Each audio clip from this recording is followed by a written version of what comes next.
Bonjour à tous et bienvenue dans cette nouvelle guidance pour la semaine du 26 décembre 2022 au 1er janvier 2023. J'espère que vous allez bien et que vous attendez cette nouvelle année avec beaucoup d'enthousiasme. Pour cette dernière semaine de décembre, j'ai décidé de prendre le petit oracle de la mission de vie et on va voir les énergies pour cette toute dernière semaine 2022. C'est parti! Nous aurons 4 choix. Je vous propose de prendre une grande inspiration, de fermer les yeux et à l'expiration, choisissez entre la carte 1, la carte 2, la carte 3 et la carte 4. Je commence par la carte 1. Reste concentré. Ce n'est pas le moment de baisser les bras ni de se laisser distraire. On t'encourage et on t'envoie toute la motivation dont tu as besoin pour rester connecté avec tes intentions. Tu es sur le bon chemin. Donc si jamais en cette fin d'année, tu sens que tu vas lâcher l'affaire, que tu vas manquer de motivation, manquer de détermination pour atteindre ton objectif, eh bien cette carte te rappelle de rester connecté, de rester concentré sur ton objectif, tu vas y arriver. La carte numéro 2. Maintiens une énergie positive. Ce n'est pas le moment de te laisser tirer vers le bas par la négativité ambiante. Veille à maintenir des pensées positives au quotidien afin de garder le cap. On est vraiment sur une énergie de fin d'année. Maintiens une énergie positive, c'est vraiment une énergie qui nous dit que même si c'est la fin de l'année, que souvent en fin d'année, on a beaucoup de mal à garder le cap, à rester positif, à rester déterminé. On a plus une impression, une envie d'hibernation un peu. Et bien cette carte, elle vous invite encore une fois à garder un côté positif, à garder espoir. Tout va pouvoir changer et bien se passer. La carte numéro 3. Libère ta créativité. Laisse ton mental de côté et adonne-toi à des activités créatives sous la forme qui te conviendra. Ton potentiel de création est immense dans tous les domaines de ta vie. Cette carte, elle, c'est un petit peu un échappatoire, un libérateur. Faire des activités de création, ça permet de lâcher le mental en fait. D'arrêter de penser à tout ce qui ne va pas, à tout ce qu'on n'a pas réussi, à tout ce qu'il y a à faire, etc. Passer du temps à créer quelque chose permet de lâcher prise un petit peu sur tout et ça fait du bien pour repartir du bon pied. Et enfin, la dernière carte. Sois ouvert ou ouverte à recevoir de l'aide. Ne porte pas tout sur tes épaules, tu as aussi besoin d'être accompagné, guidé et conseillé dans ta mission. Les choses peuvent être plus simples qu'elles ne le sont si tu t'ouvres à l'aide que l'on pourrait t'apporter. Accueille-la. Ça, c'est quelque chose qu'on a souvent du mal à accepter, l'aide des autres. On aime bien aider les autres, mais on a du mal à être aidé nous-mêmes. Donc cette carte, elle vous invite à vous laisser guider par l'aide qu'on pourra vous apporter. Donc voilà les énergies un petit peu pour cette dernière semaine de 2022 et je trouve qu'elles sont vraiment en adéquation avec cette fin d'année un petit peu entre deux en fait. C'est vraiment ça, c'est la fin d'une année, le début d'une autre et on est souvent en transition, nos pensées sont un petit peu chamboulées en cette fin d'année. Nous allons maintenant passer au tirage pour la partie professionnelle. Qu'est-ce qui vous attend cette semaine du 26 décembre 2022 au 1er janvier 2023 pour la partie professionnelle.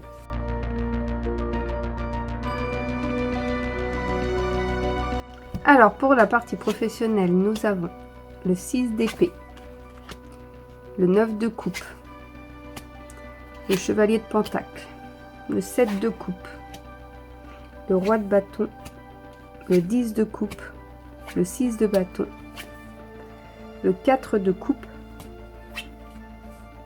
le 10 de pentacle, le 5 d'épée, le 3 d'épée et le 2 de coupe. Le 6 d'épée, l'envie de disparaître, l'envie d'éviter une situation. Peut-être que cette fin d'année n'est pas idéale pour vous et que vous avez envie d'un petit peu de prendre la poudre d'escampette, de partir de la situation dans laquelle vous êtes. L'envie d'éviter une situation ou un conflit peut-être au niveau professionnel.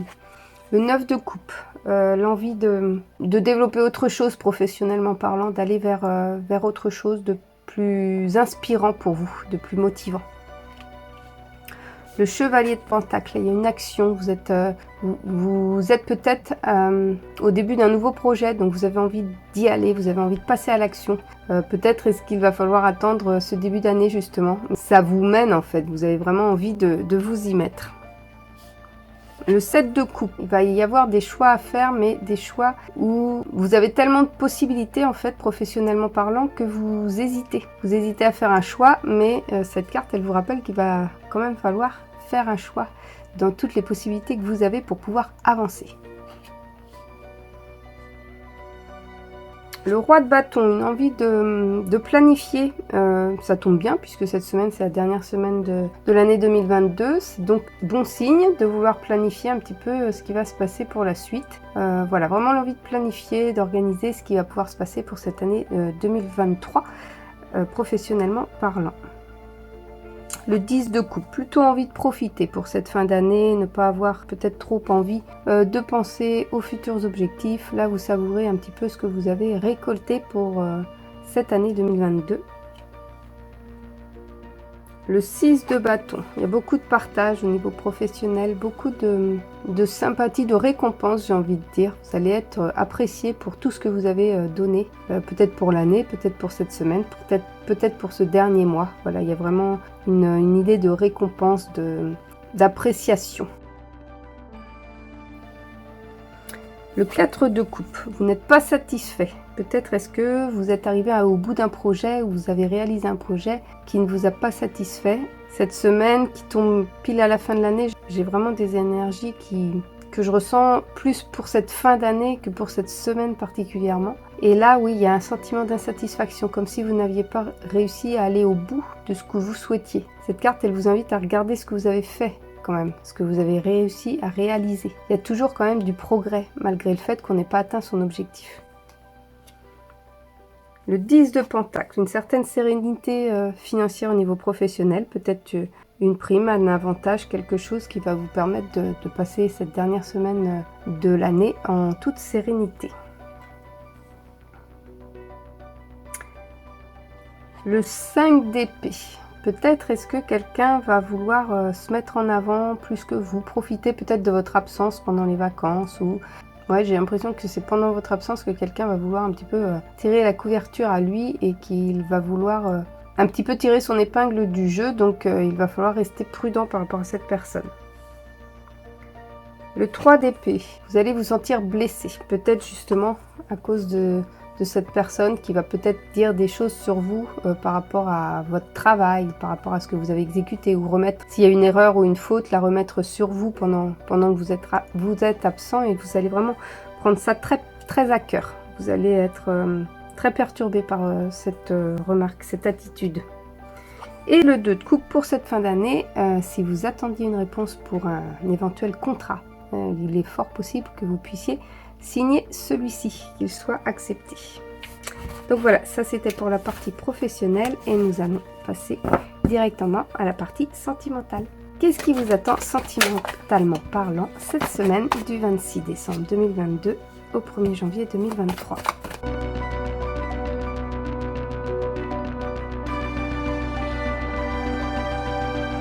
Au niveau sentimental pour cette semaine, nous avons le 9 de bâton, le 2 de bâton, l'as de coupe, l'as de bâton, le roi de pentacle, le 7 de pentacle, l'empereur, le 4 de pentacle, le 4 de bâton, la reine de bâton, le 7 d'épée et la reine de pentacle. Le 9 de bâton, l'impression de toujours vous battre cette semaine au niveau sentimental, de toujours devoir prouver que vos sentiments, ou alors de toujours devoir de devoir prouver votre amour, ou de toujours devoir vous battre pour réussir à garder ou à conquérir ou à l'autre personne en fait. Si vous êtes en couple, c'est assez compliqué pour vous au niveau sentimental, dans le sens où vous avez l'impression que la personne ne se rend pas compte de tous les efforts que vous fournissez. Le 2 de bâton, peut-être un projet de voyage en amoureux. Une vision globale de votre futur, tous les deux. Peut-être une discussion par rapport à ça. Un petit peu aussi peut-être la peur de vous engager mutuellement. Il y a un petit peu l'envie en fait. L'envie et la peur. C'est un petit peu un duel entre les deux. L'as de coupe. vous allez rencontrer quelqu'un, si vous êtes célibataire, qui va vous toucher émotionnellement parlant. C'est-à-dire que je pense que vous n'étiez pas habitué à ressentir ça, et là vous allez rencontrer une personne qui va vous faire de l'effet directement en fait. C'est le commencement de nouveaux sentiments pour vous. Justement, par rapport à l'as de coupe où vous éprouvez de nouveaux sentiments que vous ne pensiez pas avoir auparavant, eh bien ça va engendrer en fait de nouvelles énergies qui vont vous donner envie d'aller vers cette personne, d'essayer d'entamer une nouvelle relation. Le roi de Pentacle, beaucoup de partage au niveau sentimental, des bons moments à passer à deux. Le 7 de Pentacle, peut-être justement avez-vous fait beaucoup d'efforts, que vous êtes arrivé au bout de votre envie aussi, de vos capacités, mais peut-être est-ce que ça va payer justement? Est-ce que vous allez recevoir un petit peu la récompense entre guillemets de tout ce que vous avez pu donner de vous à cette relation? L'empereur, l'envie de planifier de nouveaux projets, cette envie de planifier ensemble quelque chose, l'avenir ensemble, des projets ensemble, de voir peut-être un petit peu ce que vous allez pouvoir construire à deux. Le 4 de Pentacle, j'ai l'impression qu'il y a de la jalousie. Vous avez tellement peur de perdre la relation que vous avez tendance à vouloir vous l'accaparer à vouloir le garder pour vous. C'est à double tranchant en fait. À faire ça, vous risquez plus de le perdre que de réussir à le garder. 4 de bâton, une fête qui se prépare, peut-être le réveillon du nouvel an, c'est d'autant plus d'actualité cette semaine puisque on est en plein dedans. Donc une jolie fête avec beaucoup de joie, beaucoup de dynamisme, beaucoup de bonheur ensemble. La reine de bâton, un côté très maternant. Peut-être est-ce que vous êtes cette personne qui materne beaucoup à votre partenaire ou vous avez vraiment un côté très protecteur. Faites attention que ce côté protecteur ne devienne pas trop étouffant en fait. Le 7 d'épée, vous ne vous sentez pas à l'aise dans une situation. Peut-être est-ce que vous allez accepter une invitation et je pense à cette carte-là. Peut-être allez-vous accepter une invitation et vous avez peur de regretter en fait. Vous avez peur de regretter cette situation, cette invitation, le fait de sortir peut-être de votre zone de confort. Peut-être est-ce que vous ne connaissez pas les personnes avec qui vous allez fêter ce nouvel an, ce réveillon. Mais voilà, n'ayez pas peur. Cette carte, elle vous dit d'y aller quand même en fait et de savourer l'instant présent. Et la reine de Pentacle, beaucoup de douceur, de sérénité, j'ai envie de dire, au niveau sentimental pour cette dernière semaine de l'année. Ouais, beaucoup de calme, de sérénité. Donc voilà, ça c'était pour la partie sentimentale. J'espère que ça a pu vous parler, que ça a pu vous aider. Et on finit par la partie familiale pour cette fin d'année 2022 pour la guidance du 26 décembre 2022 au 1er janvier 2023.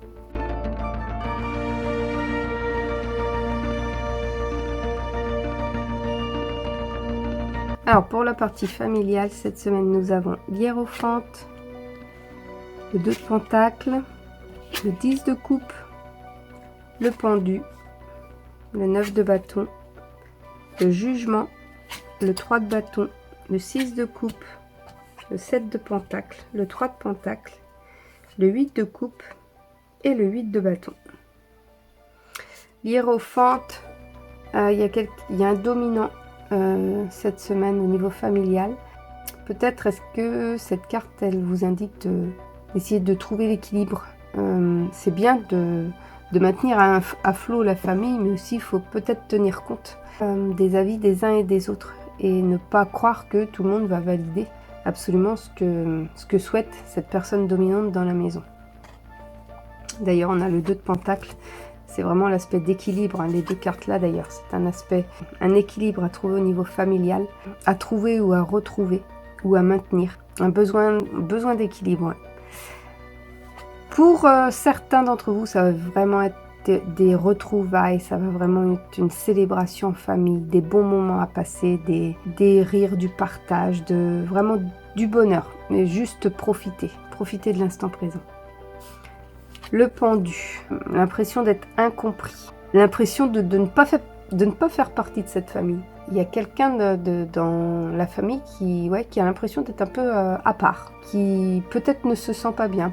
Peut-être faut-il porter un peu plus d'attention à cette personne si vous voyez qu'elle s'isole, si vous voyez qu'elle ne participe pas aux festivités. Voilà. Je pense que cette carte, elle vous prévient qu'il y a vraiment une personne qui se sent un petit peu à part en ce moment. Le 9 de bâton. Peut-être est-ce que c'est vous ou est-ce que c'est quelqu'un d'autre dans la famille qui a l'impression de faire énormément d'efforts et qui, malgré tout, n'a pas la reconnaissance qu'il estime mériter. Donc là aussi à surveiller. Peut-être est-ce que c'est la même personne ou peut-être est-ce que c'est deux personnes différentes ou peut-être est-ce que votre cas concerne uniquement l'une ou l'autre. Mais en tous les cas, il y a quelqu'un dans la famille qui fait énormément d'efforts et qui n'a pas l'impression d'avoir le retour des efforts qu'il ou qu'elle fait. Le jugement, l'envie de s'évader, l'envie de casser les normes habituelles pour cette dernière semaine de l'année. Peut-être est-ce que cette personne dans la famille va faire quelque chose de complètement différent d'habitude. Donc ne soyez pas surpris. Je pense qu'elle en a besoin en fait. Peut-être que c'est cette personne qui ne se sent pas, qui est perdue et qui ne se sent pas à sa place et qui a juste besoin de faire quelque chose d'inhabituel, quelque chose de différent pour se sentir mieux. Le 3 de bâton, il y a beaucoup de détermination pour une personne de la famille pour cette fin d'année. Est-ce qu'il y a un dernier objectif à atteindre? Est-ce qu'elle avait prévu de rassembler du monde, de reconnecter des gens ensemble? Est-ce qu'elle avait prévu un objectif quelconque? En tous les cas, il y a beaucoup de détermination. Je pense que si cette personne attend une réponse, ça va être un oui, elle va pouvoir aboutir à ce qu'elle souhaite faire pour cette dernière semaine. Le 6 de coupe, c'est souvent la nostalgie. On repense à ce qu'on aurait pu faire cette année, aux objectifs qu'on avait, à ceux qu'on a réussi à atteindre, ceux qu'on n'a pas réussi à atteindre. Il y a vraiment un petit peu de mélancolie, un petit peu de nostalgie par rapport à cette année 2022. Le 7 de pentacle. Là, au contraire, je trouve que ça fait un petit peu l'inverse. Au niveau, là, c'est plus au niveau émotionnel. On est un petit peu nostalgique de tout ce qu'on a fait, tout ce qu'on aurait voulu faire, tout ce qu'on a réussi à faire. Et là, c'est plutôt la satisfaction au niveau familial d'avoir réussi à surmonter des épreuves, d'avoir réussi à réaliser des choses, des objectifs, à récolter un petit peu le fruit de nos efforts. C'est plutôt dans un aspect positif. Le 3 de pentacle, vous pensez déjà à des nouveaux projets au niveau familial. Peut-être est-ce que un projet se concrétise là cette semaine, cette dernière semaine 2022, qui va pouvoir confirmer que le projet que vous aviez en commun au niveau familial va pouvoir se concrétiser. Le 8 de coupe. Ouais, l'envie de nouveaux projets. Peut-être est-ce que vous allez en discuter cette semaine au niveau familial. Peut-être est-ce que ça va être l'occasion de mettre les choses sur table, d'apprécier ce qu'on a eu, ce qu'on a actuellement, ce qu'on a réussi à récolter, ce qu'on a réussi à réaliser, et puis de voir peut-être vers où on a envie de se diriger maintenant. Il y a un petit peu une idée de bilan au niveau familial cette semaine. Et le 8 de bâton, beaucoup d'émotions, peut-être un événement qui va un petit peu chambouler émotionnellement les personnes, peut-être que ça va être au niveau professionnel pour l'un des membres de la famille, quelque chose qui va beaucoup le ou la bouleverser. Il va y avoir un chamboulement au niveau familial et peut-être plus ciblé professionnel pour l'une des personnes de la famille, mais qui va perturber tous les membres de la famille. Donc voilà, ça c'était les énergies pour la partie familiale. J'espère que cette guidance a pu vous aider, va pouvoir vous aider, ou a pu vous parler et va pouvoir vous soutenir pour toute cette semaine. N'hésitez pas à me laisser en commentaire quelle carte vous aviez choisie au niveau de l'oracle et puis à me dire un petit peu ce que vous avez ressenti suite à ce tirage. Vous pouvez continuer à me suivre sur mes autres réseaux sociaux, Instagram, Facebook et TikTok. Et puis vous pouvez également, si vous le souhaitez, me demander une guidance pour l'année 2023 si vous voulez savoir un petit peu ce qui vous attend pour la prochaine année ou si vous avez des questions à poser, etc. Je suis disponible pour vous proposer des guidances personnalisées. N'hésitez pas à m'envoyer un mail à l'adresse qui est en barre d'infos de cette vidéo ou alors à me demander des informations en message privé sur mes autres réseaux. Et puis moi je vous dis à très bientôt, à l'année prochaine, et je vous souhaite de très très belles fêtes de fin d'année.